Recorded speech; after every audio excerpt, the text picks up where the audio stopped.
I want to talk about something that you've been pretty upfront and open about. And, a lot of kids today, I mean, anxiety is kind of rampant out there today, and young kids are dealing with it. And I know you've dealt with some of that and worked through some of that. And would you just kind of mind sharing a little bit about your journey with fear and anxiety and how you've overcome that? Yeah, I mean, I think fear and anxiety like really seems to be like the common like you know you want to call it like spiritual warfare or whatever that is happening. I feel like it's like the one thing that's running rampant right now. A lot of that coming from social media, a lot of that coming from this kind of whole like new digital age where everything's available. It's almost too much for us as in our human brains to kind of like understand. And I feel like in a way that almost create like there's so much accessibility that it almost is too much and something we can't handle. I started experiencing anxiety, I would say like big time to where it was like, okay, this is not what things are supposed to be like. Was after 2017. I was having trouble like eating, and I'm not gonna say like I'm a social butterfly, but like I enjoy being around my people. I enjoy, hanging out on the couch, having a drink, watching football, like whatever the case may be. And I remember after that season had ended, like, I kind of like snuck back to Nashville and kind of just like was like a hermit crab in my condo. Didn't want to be seen, didn't want to talk to anybody. And was having a hard time eating, having a hard time sleeping. I would, I had to have lost a bunch of weight and looked terrible. I tell the story all the time that like the only thing I could really eat was I'd wake up in the middle of the night, at like 3 or 4 in the morning, and I'd be so hungry because I haven't really eaten all day, and I had this big, massive jar of animal crackers beside my bed, so I would like snack on animal crackers, and it's just crazy to think that like essentially a made up, whether it was fear or thought that wasn't real, but I'd convinced myself was real, was taking like that big of a toll on my body, and on my mind.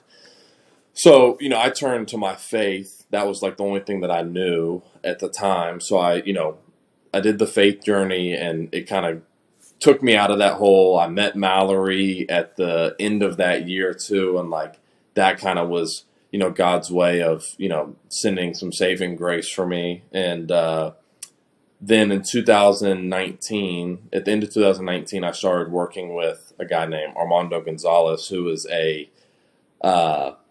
it's funny, I hate even using the word like therapist, just because people always attach some type of stigma to it. But he is essentially like my therapist, mental coach, whatever term you want to use. We started working together about 3 years ago, and he really, really helped me unpack a lot of anxiety, a lot of childhood trauma. And I don't mean childhood trauma in the ways that people would think in terms of like, you know, some awful things that have happened or death when I was a kid. It was none of that. It was just little things that add up, that you don't realize, that add up when you were a kid. And just kind of went through all of it, helped kind of clear my brain of these things that were holding me back. And slowly but surely I've, kind of come out of, that battle. And there's still some times that I battle with it.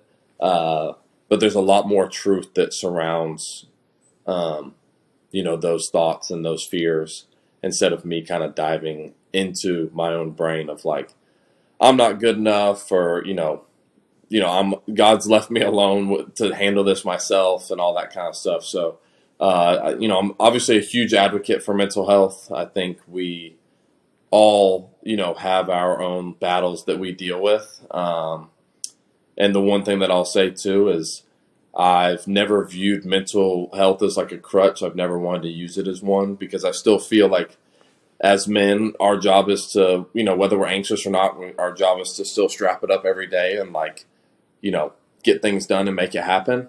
And that's something I want to say too, just because I feel like that's important. But, we all have our own battles, and it's important to take care of them. But at the same time, it should never be, an excuse that holds us down from, performing, our duties as men. So Why do you think so many kids, whether it's middle school, high school, are afraid to talk about it? Is it shame? Is it fear? Is it what you said, maybe? And I think me and you even had this talk before. Like, is it, I'm using it as a crutch to say, I'm not playing good because I'm doing all this. Is it a combination of all that, you think? yeah, I think kids are scared because, kids, we just want to be cool, man. Like kids just want to be cool, and kids are also mean. Like kids really are mean. They don't understand at certain ages. They don't understand etiquette and how to treat people, and that's why I think it's so important to have coaches that understand teaching and leadership and how to grow kids to be better men, because kids are mean. Kids, can be